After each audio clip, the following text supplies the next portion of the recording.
দখল দূষণে চট্টগ্রামের বেশিরভাগ খালের অস্তিত্ব বিলীন হওয়ার পথে। সরেজমিনে পরিদর্শন করে খালের বেহাল দশা দেখলেন সিটি মেয়র নিজেও।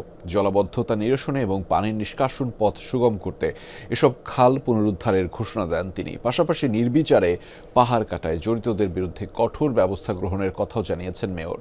শ্রীলঙ্কা আবারও রপ্তানিতে শীর্ষে।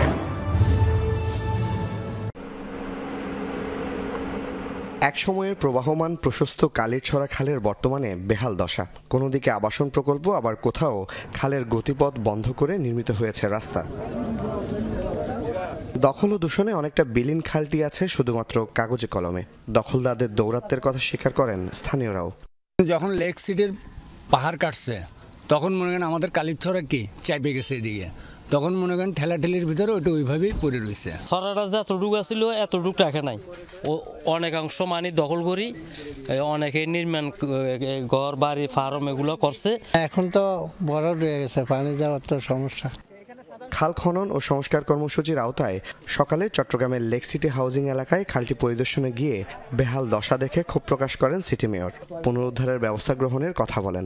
খালটি অনেকাংশে নালাতে পরিণত, অনেকাংশে আজকে বাড়িঘর হয়ে গেছে, অনেকগুলো জায়গা আজকে ভরাট হয়ে গেছে।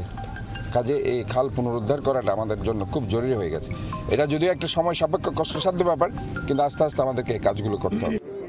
নদী, খাল, নালা, নর্দমা দখলের কারণে অনেক এলাকার পানি নিষ্কাশনের পথ বন্ধ, অল্প বৃষ্টিতে তৈরি হয় জলাবদ্ধতা।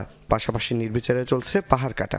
পাহাড়গুলো কেটে সাবাড় করে দিয়ে সেখানে আবাসন প্রকল্প করে অপরিকল্পিতভাবে টাকার পর টাকা আমরা গড়েছি, কিন্তু আমরা চট্টগ্রামকে একটি বাসযোগ্য শহরে পরিণত করতে পারি।